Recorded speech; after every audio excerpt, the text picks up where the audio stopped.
Welcome back, fellow armchair generals. This is Gamer 1745 here with my continuing playthrough of Hearts of Iron 3 with Black Ice 9.11.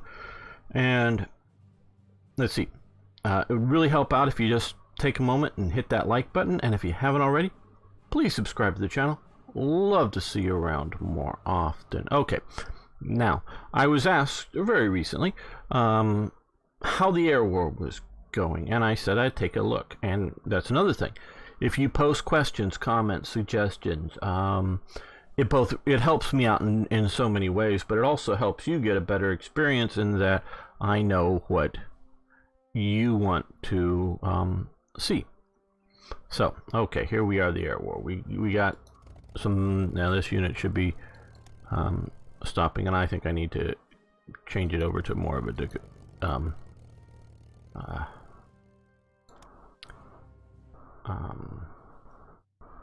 what do you call it? Defensive or passive results. Okay, so I was asked about some of the big swings as related to this with the IC.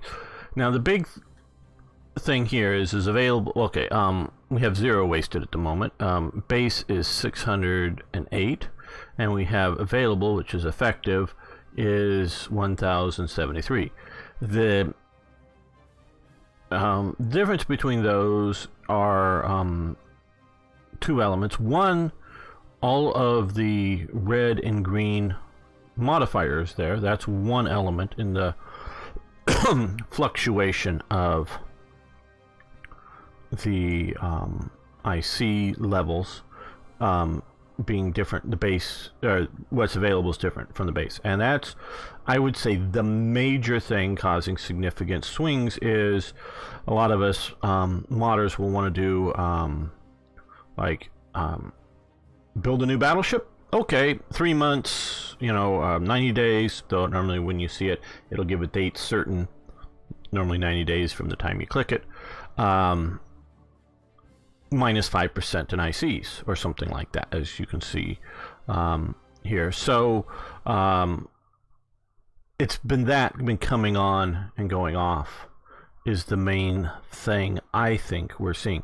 Now you can also see down here in Lundberg these ICs here that are red. That's the other thing is I think red ones are taken off from available ICs, but they're still, since they're still there, they're part of the base. Now that is because bombing damage. Now this is this weird training zone area that's designed. Now I've decided to just leave this guy there, and even the developers, at least the current ones, are ambivalent at best about this. This is supposed to be the idea that periodically a British unit shows up here and it changes province control to Britain while you're at war, and it's really supposed to be an inoffensive British unit that can't really go anywhere, can't do anything, that then you can bomb and you get experience out of it with very little damage.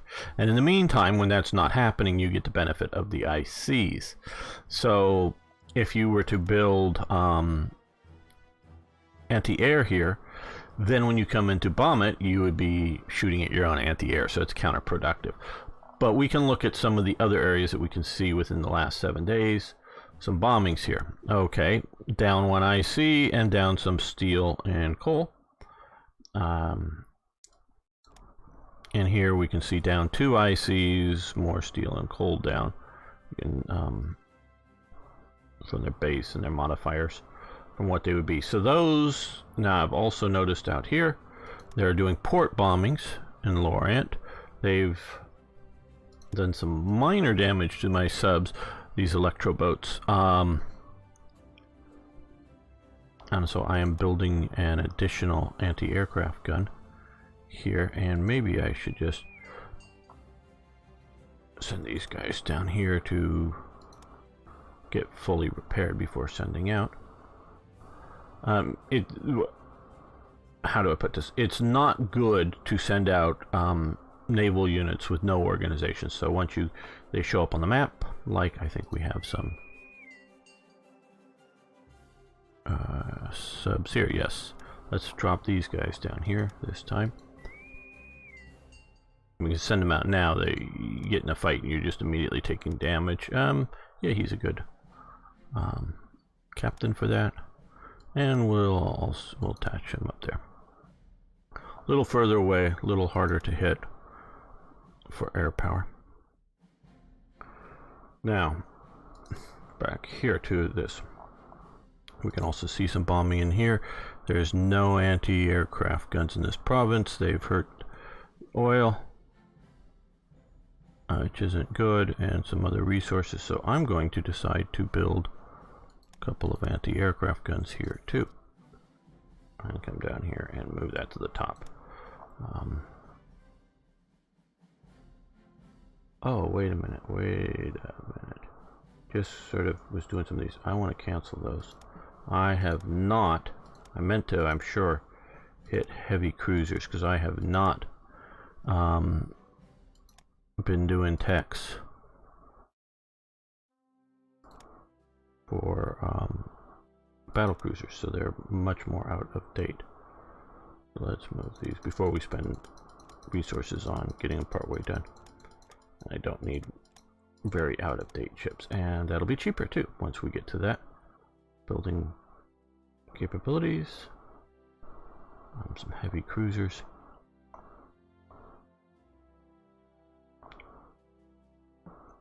So we can see that. Now, what I find invaluable is because I've learned not to trust the AI in almost anything, so I micromanage. I would much prefer something like the general air war. Not talking about the idea, oh, we want to,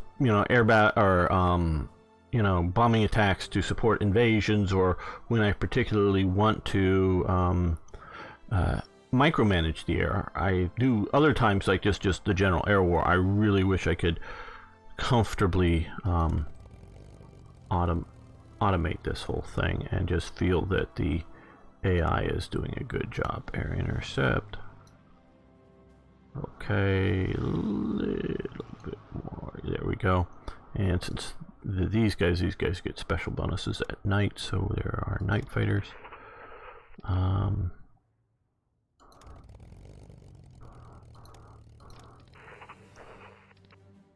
And here, let's put these guys up. Air intercept. Now I use air intercept as opposed to air superiority to use less fuel, because they should only go after units that they could get to, as it were. But I also notice sort of like post battle in the zone, keep going back to the same province again. And like I said, let's try passive. That way, if they get shot up enough, like these guys are probably had more units there, and so they've been way shot up. Now, of course, you can, in one battle, get jumped and taken out. You know, it doesn't require you to, or, you know, even if you put things on passive, like I'm going to try these, they may never make it back because they get jumped by too many other units and shot down. So they can be destroyed, most assuredly. But the idea is that they get shot up some, they lose enough organization, and they take a break.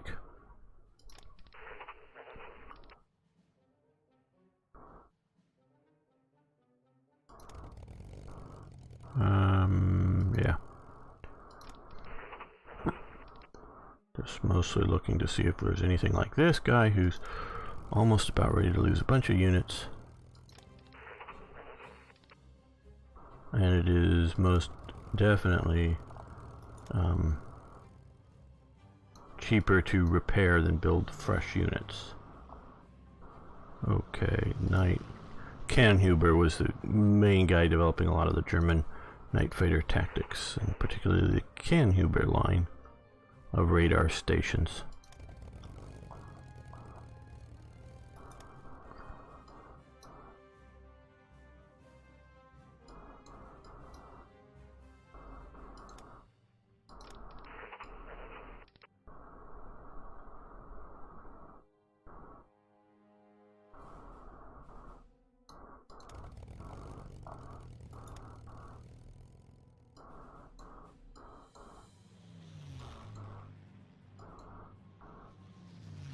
Just sort of trying to cover the roar. I'm not trying not... The AI seems to rarely, I mean, they're doing some of these port strikes down here, but rarely bomb captured territory. They mostly bomb, because obviously we can find exceptions to it, but mostly bomb German national territory. The reason they were doing the port strikes is they saw the submarines there, I think. But your sort of attempts at strategic bombing.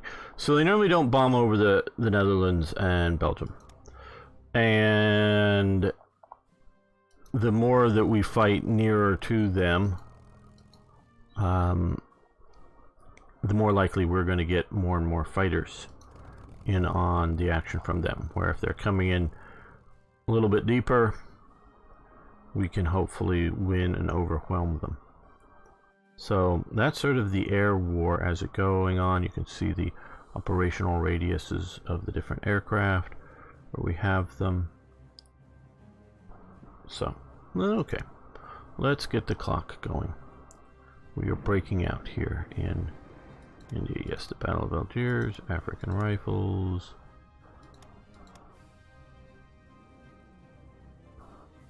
Yes.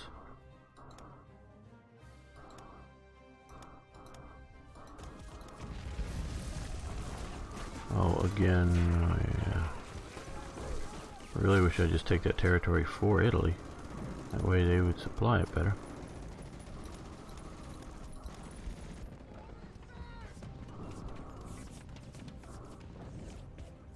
They would, yeah, supply it somewhat.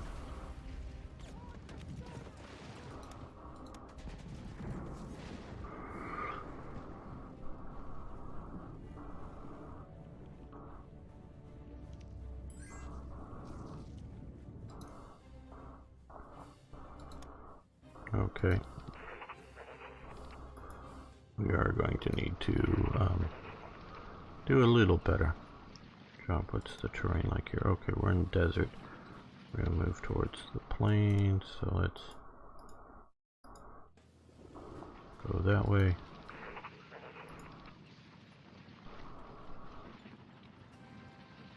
And we're moving this fleet up with more units.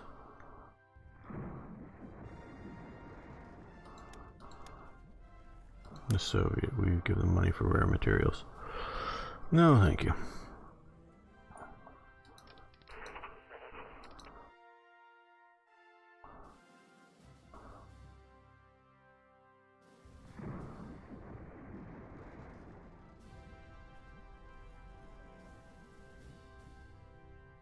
Okay, they're in port. I'm sort of waiting for them. Okay, they're good. One there. Now, these two units here. What I want to do is move the landing craft over to there. And move the assault ships over there, which will have longer range. And this guy now needs a promotion. There we go. Okay, and now what I want to do is find them. They're here. Okay, yes. Get on board. Wrong. Okay, easiest thing. Oh, get off. Get off the ships. Go somewhere else. You go back to here.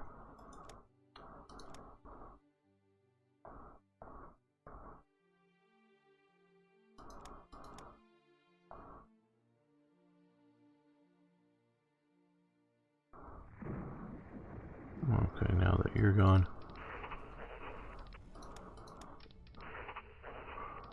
Oh no, I don't want to combine them. I want to move both of them on ship, hitting the wrong key. Okay, now let's see if we can make it down to here for... Nope, can't make it.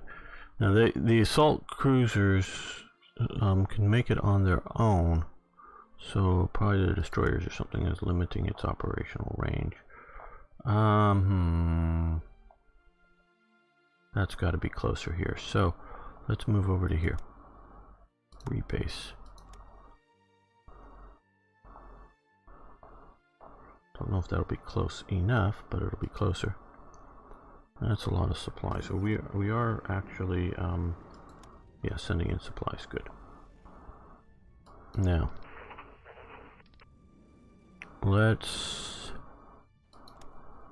yeah, that looks like a good one.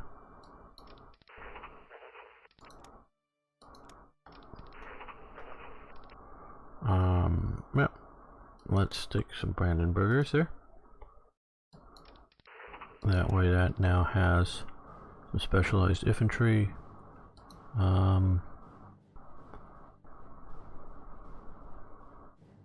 Which just happens to be their slowest unit, so slowed them down. Damn. Oh well. Oh well, hopefully they'll be useful. Oh.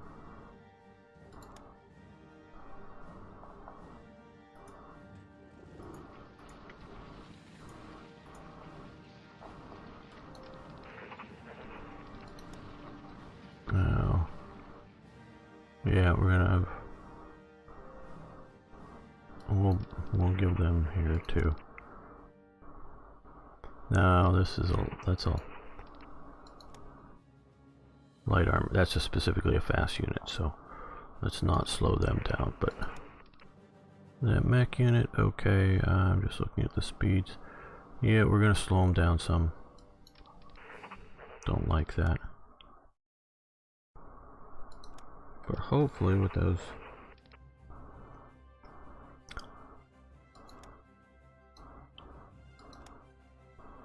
specialized units, we will be increasing their capability.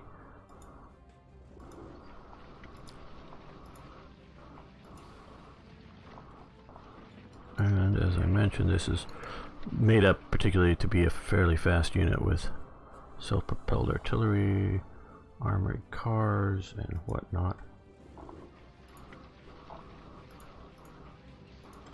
Let's see if they can erase. Race, race, race. And mountain troops. See, we got lots of mountains up there.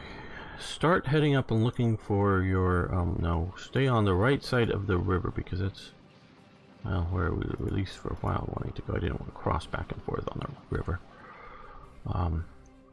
Go look for the ancient Thule settlements up there. And I want you to do that.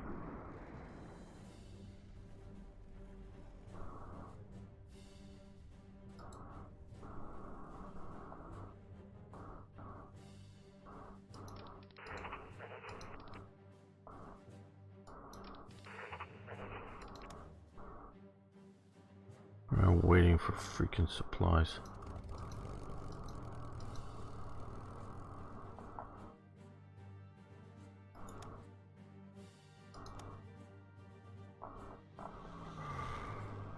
Oh, hell.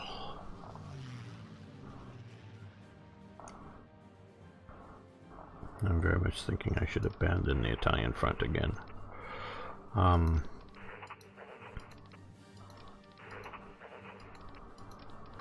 So they're basically the same damn unit. Okay, well, just different names. Great. And we can support the attack. Good. Battleship crew training. Very good.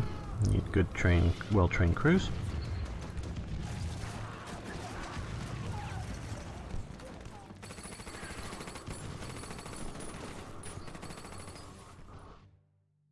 Commerce defense, we are running lots of convoys. Commander decision making has advanced. Yeah, it makes smarter decisions there. Light cruiser escort roll, okay. And spotting advance. Look through your binoculars from this end out the other end. Oh, American blueprints for nuclear research, which allows us none. Okay, so we have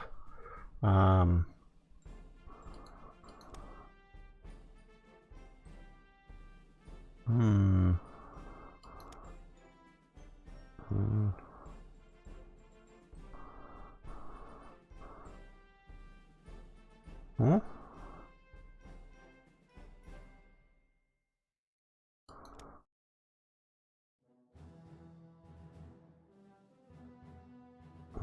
is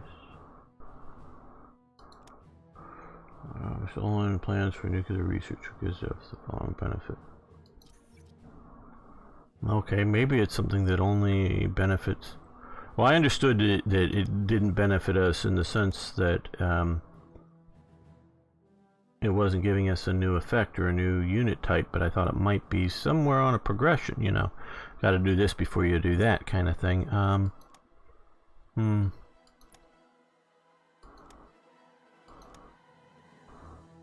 Well, maybe it's nothing that we can even see. There are hidden techs. Those should be marked as not stealable if we're not supposed to be able to steal them. You know, I have a few techs that for Germany for speeding up. Well, one for the US, which makes regular HQs super fast. I call it Detroit Motor City or whatever, something like that tech, because Detroit produces lots of cars and trucks. And so basically effectively all American standard, not the interesting event given ones, but all the standard HQs are all faster because of that.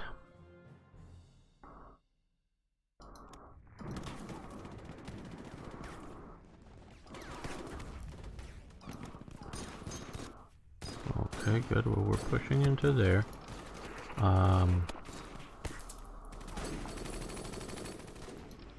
They're pushing that way, so let's push to here.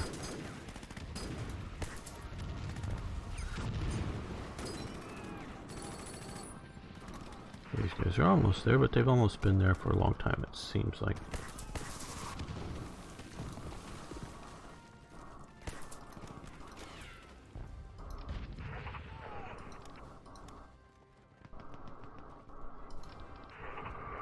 Okay, well, another very fast unit, so, I really don't want to get too far into the mountains.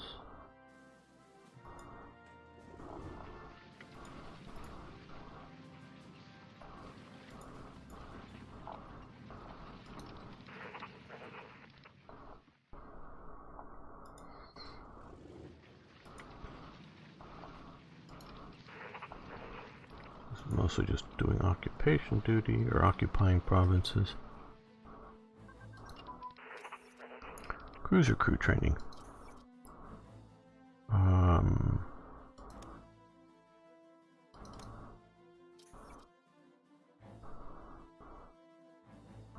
Let's improve our cruiser warfare now that our cruiser crews train light cruiser training.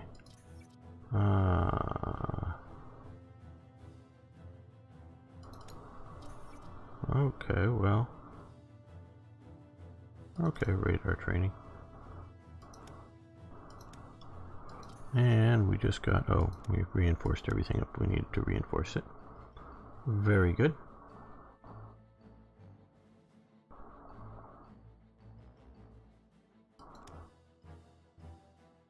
Okay, we've got a bunch more police units.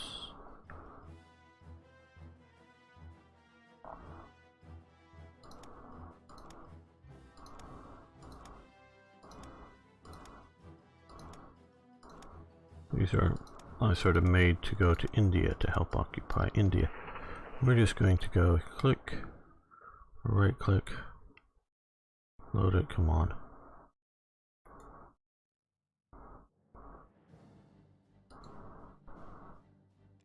There we go, it's left click, sorry, never mind. No leader. No leader. A unit of 2 police regiments or whatever don't need a leader, and not that they wouldn't or couldn't benefit from such a thing, they're just really sort of no point. Okay, well,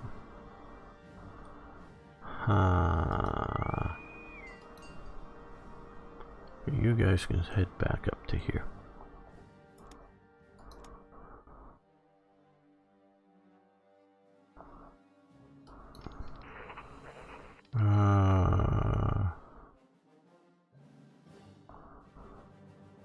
So I'm thinking about doing some landings down around here.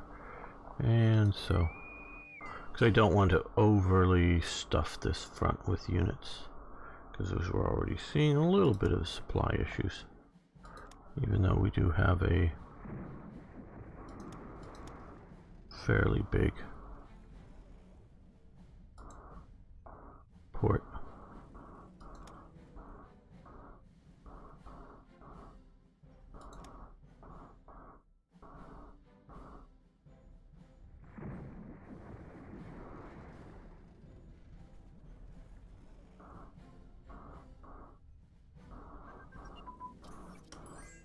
Aircraft carrier armor, okay.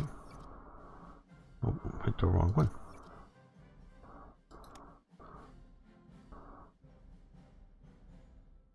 And there's also the engines just happened as well. Or not.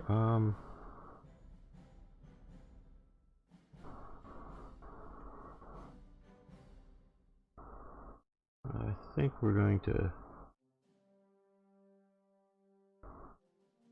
stop the armor.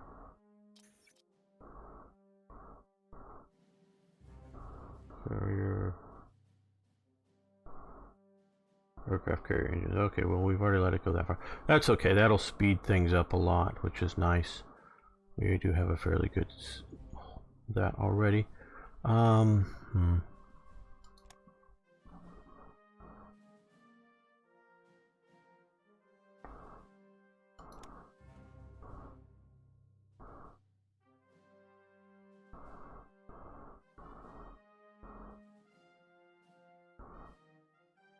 It was asked also about, and so I figure if one person asks, and even though I replied I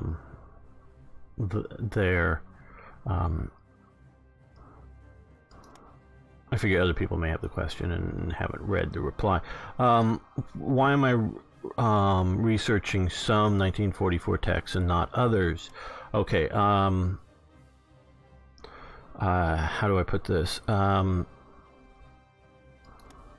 Texts like these here, extra wide tracks and gasoline engines, will, I'm not sure exactly which ones will do what, but will unlock, say, a bunch of these other things here. And so these are foundational to unlock these. So these need to be done, or one or more of these need to be done before I can do these. Where this is just this, you know, it just improves tank destroyers. But these would also unlock medium tank destroyers or heavy tank destroyers that are 44 technologies. So I do foundational stuff first because it leads to other things. And it may be some of these other ones that unlock something. I'm not exactly sure because sort of got to dig into it, because this, we've already gone past the ones that are shown here, because this list would go off the screen of what that needs. So foundational stuff first, then stuff I'm using more of now, as opposed to things I'm going to be maybe using later. I'm seeing a lot of stuff here, and we're pretty soon, we're halfway through 43, so, and we're getting stuff pretty well up. I don't know that I plan on going past 42 on that. Okay, airborne unit and amphibious unit training. Okay, well, let's do airborne unit training first. And like, just some of my logic. Why do airborne unit training? Well, amphibious units who don't have enough morale or organization, they just sort of fail and go back home onto the ship. Airborne units, if they fail and there's no place to retreat, a big but often if, you know, if you've jumped into something, then their unit's destroyed. So that's an important thing. And I was also asked again about wet storage, why I don't do that. Well, one, I mean, I understand the concept of it, is that you're storing ammunition, at least generally fairly short term, meaning you're not like storing it for months or years, but you're sort of storing it for short term in a wet environment, in some sort of water or something. Again, I really don't know a lot about it. That so when you get a big fireball and heat blast and whatnot, in your tank from being hit, it doesn't do damage as much. Okay, I get that, but I don't really yet know of who did this at all during World War II. I don't know. I'm not saying they didn't, but I don't know of Germany doing it. Not that I'm not playing so strictly historical to oh, this would be a good idea, we should do it, or but they didn't do it historically, so we're not going to do it. It's not like being stupid. It's just I sort of look at that as I look at where is it here, body armor. What? Ground troops with body armor? Yeah, some experimental stuff I sort of know. I mean, plus you have the speed going down too. But I don't know if true. And I presume you're not just meaning helmets, because that's slowing them up. That for just helmets. So again, that's something that's theoretical. And yeah, I've seen pictures of troops in some sort of semi, test type stuff with some sort of body armor. The main sort of body armor I know are like aircraft crews, so wearing flak. That's where you get the term flak jackets. Wearing flak jackets. Okay, now, not you, but you. And you. Can we get to here now?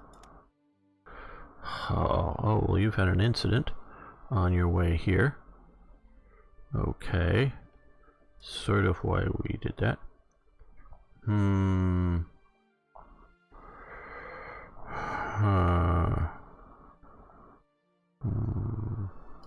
Okay, get off. Get off the boat. Okay, now, let's see if we get rid of destroyers.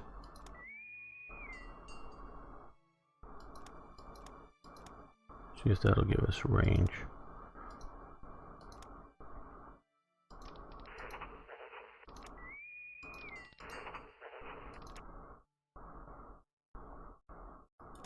Yeah, there we go, that's enough range. Okay, well,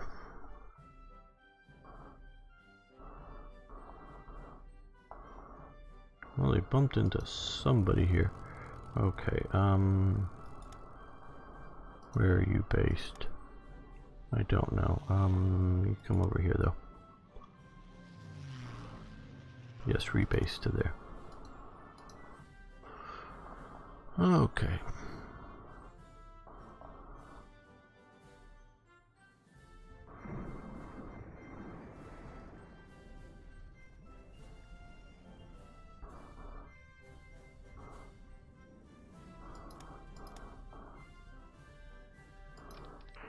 Good, you're moving into there. You're moving down into there, it looks like, well enough.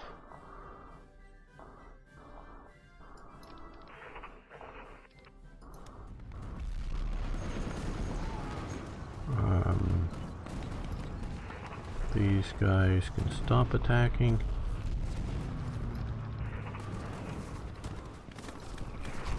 They're freaking waiting for supplies. Okay, air supply this province now.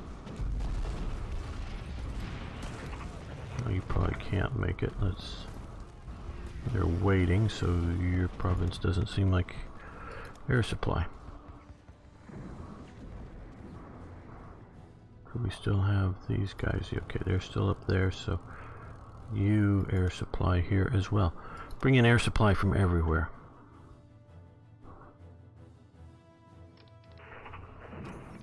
Okay, we've lost a province to some nasty partisan types. Okay, Soviet light armor, rush over there and take them out. You know you have horse transport, step horse transport. Okay. You're still moving, fair speed. Do better with proper vehicles. Okay, well now that you have supply again, let's go there. Yeah. Keep advancing. There we go. You're taking forever. They then need to strategically move. Okay, you here yet? Okay, you're here. Can you get up to here? No. Can you get to here? Yes. Okay, well, at least let's naval strike there.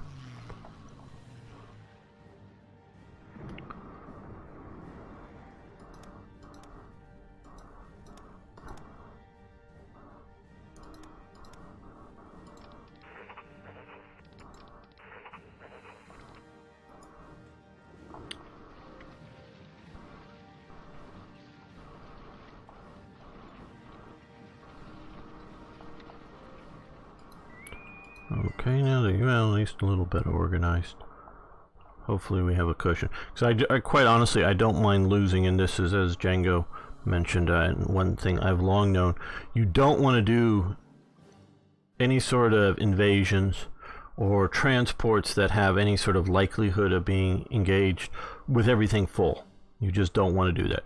I think I may risk a few movements from here to here that seem fairly safe. And obviously right now, sailing around like the Mediterranean, or the Baltic, you're perfectly safe. There's no way for them to get you. But if you take any losses now, losses of the Tirpitz or the Graf Zeppelin, or the light cruisers, that would be bad. I would be upset, quite honestly, but the assault flotillas won't be upset if I lose just one or two of them, as long as I don't lose and too much carrying capacity to carry the troops I have. Okay, guys, you come here.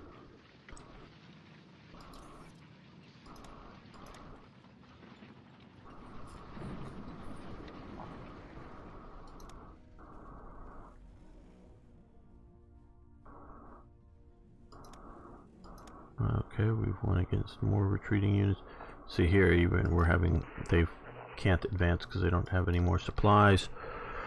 And this is why I'm not sending in more forces here, because we only have so much supplies can come in. We have a second minor port being built here to help with that.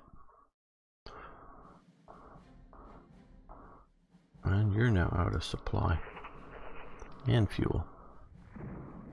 Yeah, I'm thinking about moving some aircraft in for shifting, but I'm mostly trying to get a secondary. And yes, I realize I could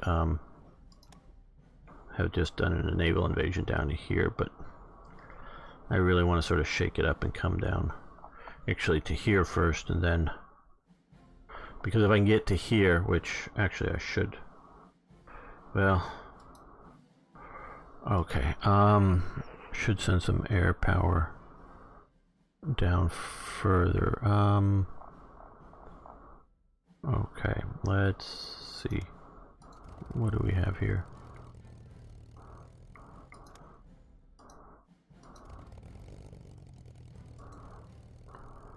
Okay, well, you have repaired, so you come down to here.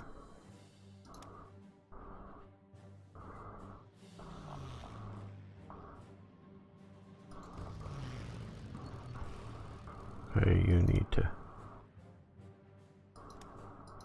go full rest. You're already doing that, rebuilding. Okay, well, we got lots of units up here in Berlin, I know. We have a massive air base here. Air intercept resting. No order. Air intercept resting.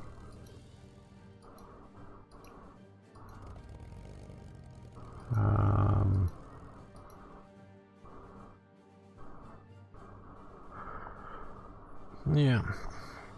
How big is this air base? 8, yes. Part of the idea is there's a couple air bases down here which will really help us control the naval element here. So that's a little troubling.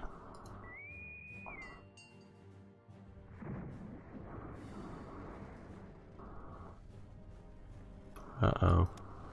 Okay, oh, so that's an air attack we are facing here currently, but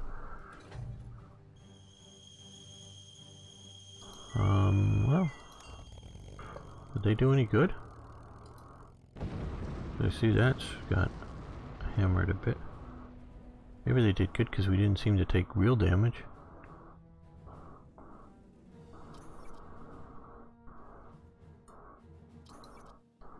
Okay, we'll check that major victory out in just a moment. Okay, excellent, which helps. And the chance of no effect and no effect, those are just two other things that will happen that then make something else happen, so you don't get to see.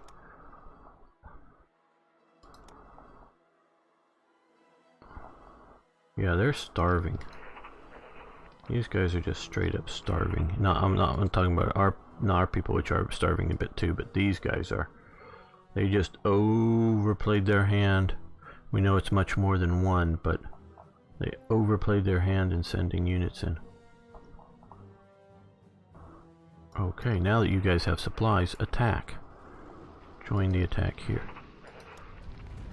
As you can see, yeah, they're just starving away. That's the only unit that has any organization in this battle. And now the Italians joined in.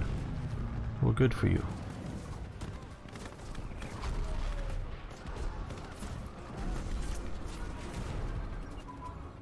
Okay, combined arms integration has advanced. Very nice. And so again, talking about what attacks, this just affects recon units. Now, I have in almost every division of some sort, brigade, division, multi thing that's a proper combat unit, I have recon in it. But not every one do I have mobile units, because some are just infantry units. Often if it's mobile, we have something that's armor, because you can see organization, including,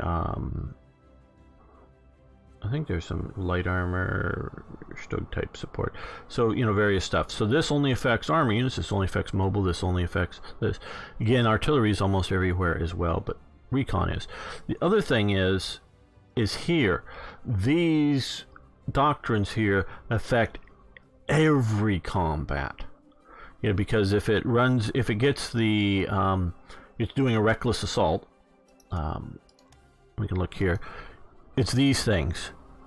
And, if it's doing, which is masterful breakthrough. Okay, so we come over here, masterful breakthrough. Instead of, if we up it, instead of, I guess right now it would be at 10%, they go to 12% bonus or whatever. So, or chance of happening or something. I'm not exactly sure. I am not the best person on the battle mechanics, but these affect every combat when one of these, see now artillery flexibility, it just affects artillery, but artillery is everywhere as well. So, so that's why I would pick these for sure over at least most of these. These come in a close second as to what to pursue. These guys again reduce, the big thing for me is reduce delay between attacks, but you also have tactical withdrawal, breakthrough, and other effects. So that's sort of why let's do Blitzkrieg Doctrine attack movement. So every time we are moving to attack, this stuff, it moves a little bit faster. So that, that's always a good thing.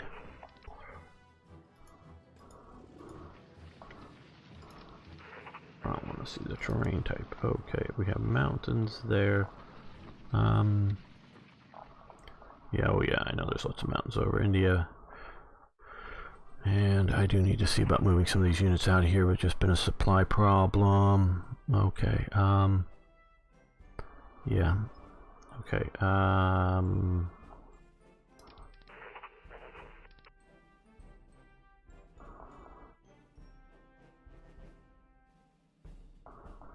also want to move fast. You can move now, so. Okay, oh, they could use, let's give one buck to them.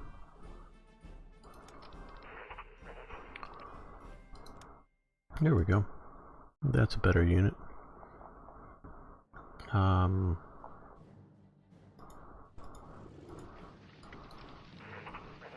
And the Tiger Division of the Indian Legion. There's the headquarters of it now.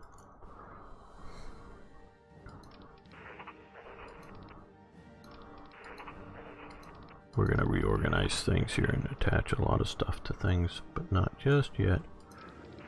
Okay, there, another one of these sort of lightish formations. And our SS Cavalry. Yeah. Head there because we're going to head out into central India. Okay, we are invading down here. Coming ashore against the Maldives garrison, which isn't very strong. And we won. Okay, and we, light cruiser. But fortunately we've got the Tirpitz, as well as Graf Zeppelin with us. Okay, and, we need to wait for a day, then we'll start sending in supplies. But, okay, they already have an airbase, but I want to increase that. And let's throw in an anti-aircraft gun and most definitely a radar station to help spot and deal with things better out here.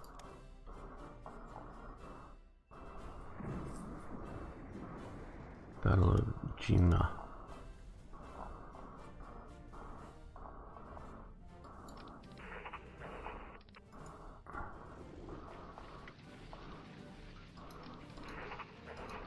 Okay, well, I think we try it.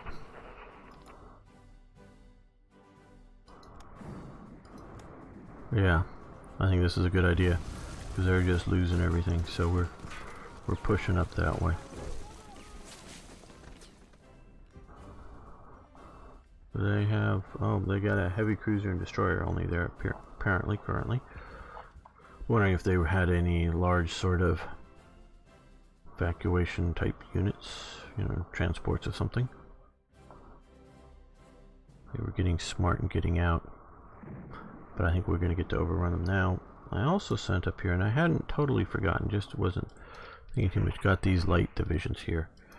These guys are sort of repairing up in neutral Spanish territory. A battleship at least, a battle cruiser, and a destroyer at least, French. So I really don't want to risk 2 light cruisers and 2 destroyer flotillas trying to invade there, because that would probably get a reaction. So they're just going to hang out in Spanish territory in case there's an invasion or something that would be useful, or when we can move over more naval and air power.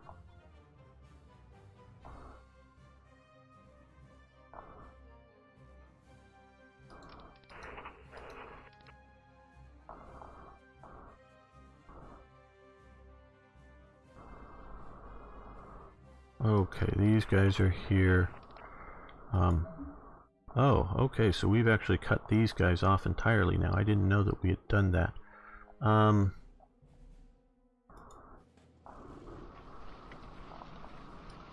You guys support the attack.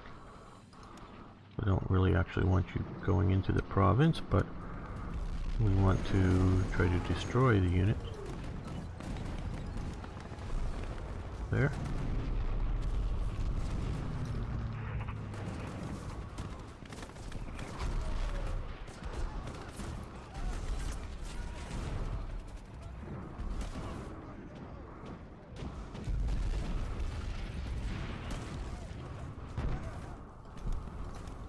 Good.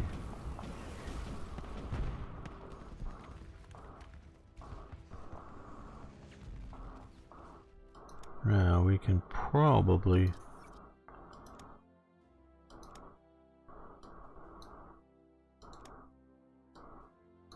the Maldives. Good.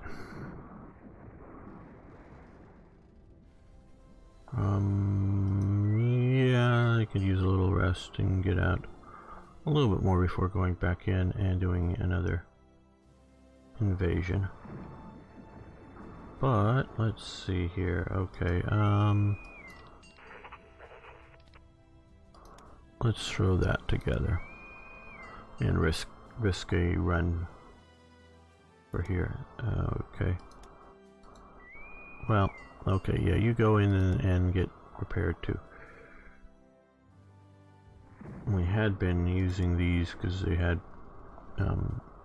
presumably some supplies going to and from them. Trying to cut off, but they hadn't sunk anything recently, it looks like. Once they're a little better repaired and organized, we can operate out here. Realizing these are some of these cheap coastal submarines that I built a long time ago that are still doing their good job. Okay, now thinking about submarines we have. Those are the Italians. These are the electric boats. Okay. These are the type 21s, I believe.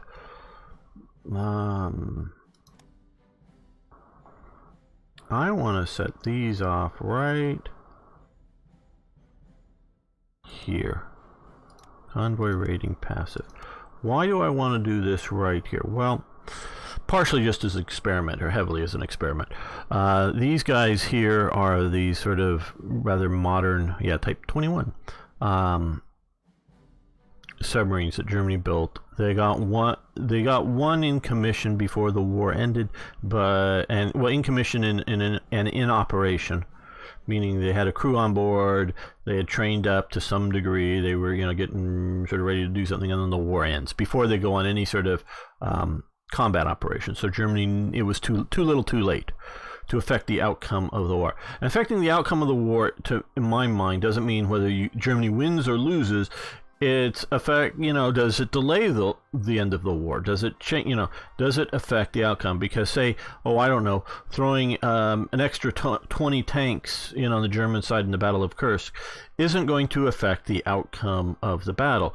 It might just get 20 more German tanks killed, or it might mean some actions, there's just a few more German tanks there, and they do a little bit better, so a few more Germans, tanks or whatever, survive to be retreated, but still the battle is basically the same result, effectively. It's lost at that kind of thing. So, I do think, in the historical sense, that had they gotten some of the earlier jets, because I've often thought of the Heinkel jet that Heinkel, both person and the company was producing, was a pretty good jet. And I'm not an air power expert, but it does sort of seem to be a pretty good jet. It is not as nearly as good as the 262, but I do believe it was, reasonably bit better than the Allied fighters that it would have been facing. Germany is worried about a couple of things and why it didn't deploy it. This is my understanding. One is that if you have a secret weapon and we've got 20 of these things, so we start flying them one day, and even if they're doing really well, that's sort of like, oh shit, they've got these new jets. Because you go back to the 30s, before the war starts, sort of late 30s, you got the Italians flying a jet fighter, if you didn't know that. Now this jet fighter, it's really sort of strange in that the jet engine is in the fuselage, main fuselage part, behind the pilot. So there's an intake in the front, the air sort of wraps around the cockpit of the airplane, there's the jet behind, the engine behind the pilot, and then there's an exhaust out the tail of the aircraft. It wasn't very fast. It flew just fine, and I kicked myself because I just thought it was going to be like a 2-week, hardly get into it, Italian series waiting to start this series. But Black Ice was sort of delayed, and it was very, very fun playing, so it went very far. So I really kicked myself for not having TRE installed, because TRE has a bunch of events for Italy that I would have loved to have shown off if I had thought I was going to get that far into it. But so I do cover, because I cover Germany, I cover some British jet stuff. The Americans are late to the game on it. They do okay, but their early jet planes aren't that good either. And also cover Italy's pre-war jet development. So they make a decently flying fighter type aircraft, but it's not.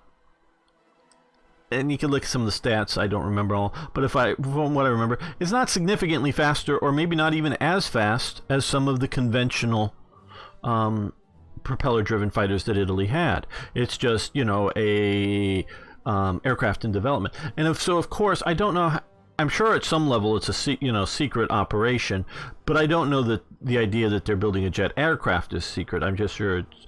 I'm not. I don't know. I don't think it is, but I'm sure the technical details, whether it's on a corporate secret level or more likely a government state secret level, that they're not broadcasting the details of the thing, but people know about it. So everyone knows about jets. All the major aircraft developers, all the major nations, they know what jets are. So jets themselves aren't like, oh my God, what's that? Now, maybe the standard fighter pilot who isn't read in on all the various developments may go, oh my God, what is that? That doesn't have a propeller on it and it's flying around. But the air intelligence people, they all know that jets are coming.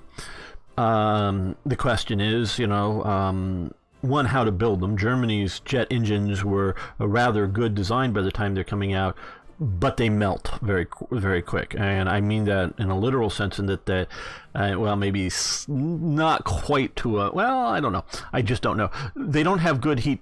By the time they're trying to build lots of jet engines, Germany's having trouble getting high quality metals.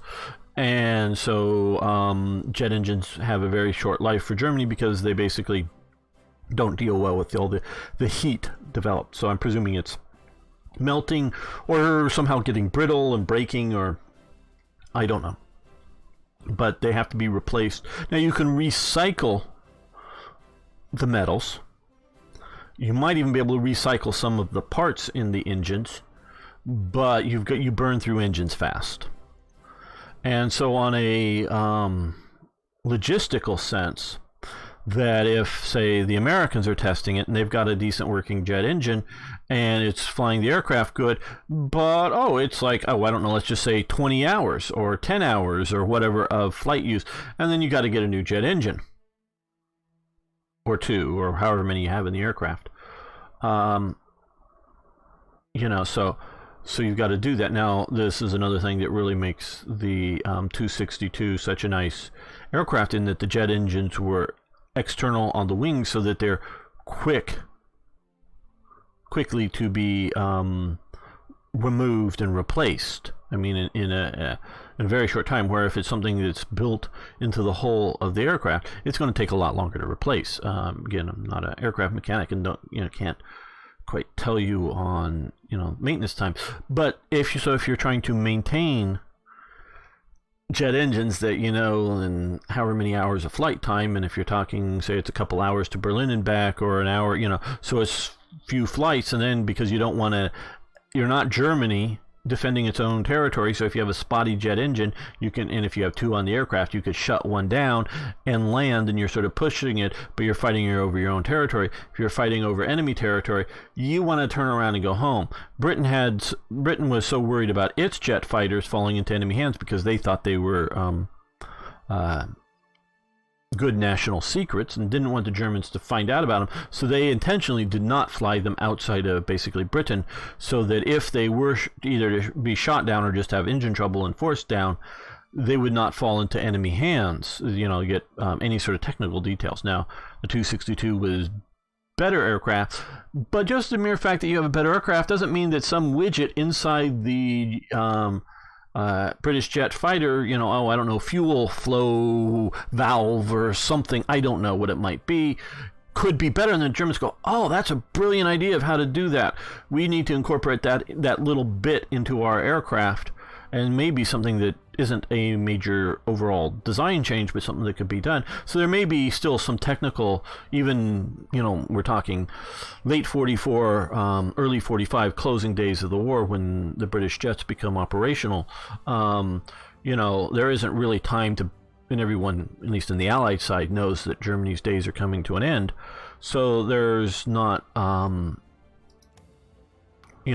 really a practical sense of the idea that they're going to be able to design a whole new jet engine, or a whole new jet plane or something, but they might get some technical details of it. And of course, Britain is still, not just Churchill, but Churchill very much, is still looking for the post-war world.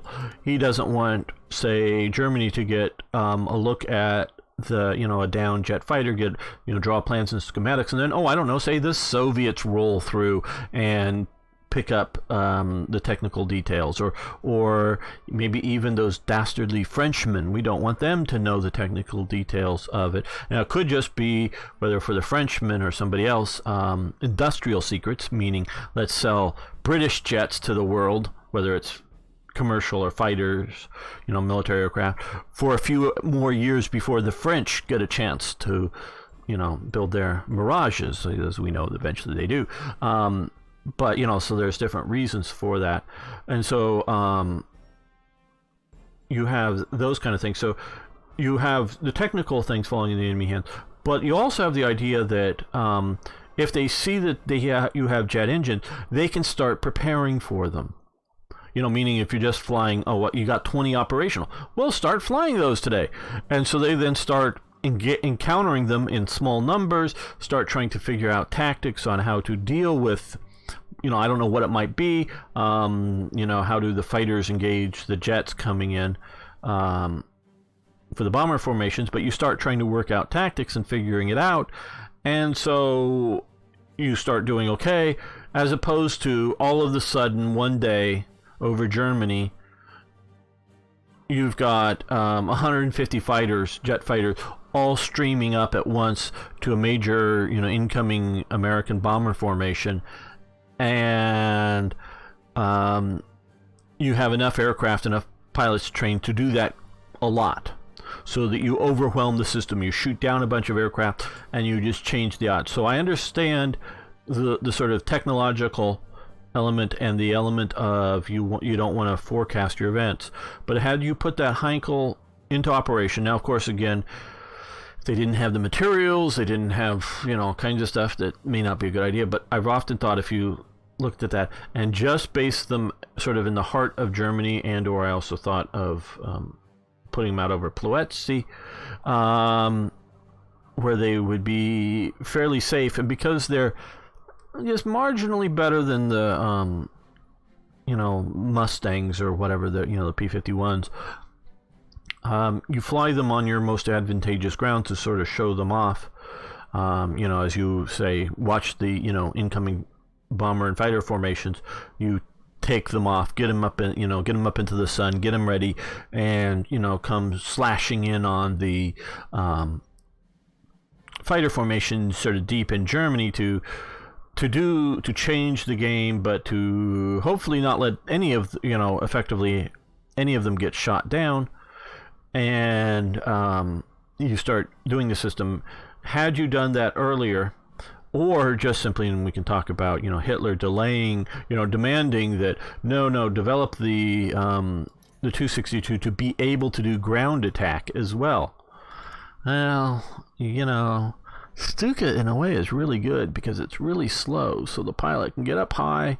You can strafe with this Stuka most assuredly, but it's designed as a dive bomber, so you get it up high, and you get in and you come down, and then you start to fly straight to the ground, to like crash into the ground. Obviously at some point you pull out, but you don't want to be going at the ground too fast for the pilot to not be able to carefully aim, to try to, like, if the tank or truck or whatever that they're trying to drop the bomb on is moving, to try to judge distance, to do all that.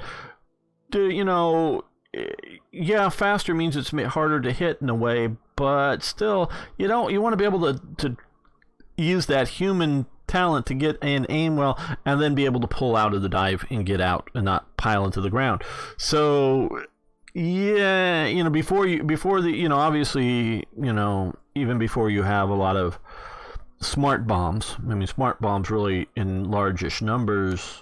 The Germans had smart bombs, glide bombs in World War II, but in largest numbers, the U.S. really sort of starts using some of the stuff in Vietnam.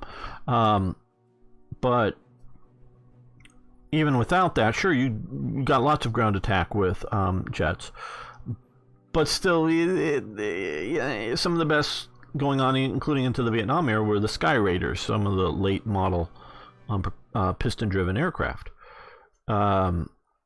So, you don't have to have super fast. So he delays the 262 getting ready. But had you had the 262 and enough fuel and enough engines and enough whatever, you can significantly affect the air war, which will, I think, affect the outcome of the war. Not whether Germany is defeated or not. I don't think that in the slightest, because it's just not that much of a wonder weapon in the world. You know, the world's crushing Germany. It's just going to happen. But you could delay it 5 months, 6 months, something like that. I really think you could have delayed the outcome. So it changes things, but not the ultimate who's the victor, who's the, you know, the loser type thing. Okay, well, on that note, we're going to end the episode here. I want to thank you all for watching. Thank you for liking the videos. Please post questions, comments, suggestions, corrections if I'm getting something wrong. Love hearing from you. See you next time for more Hearts of Iron.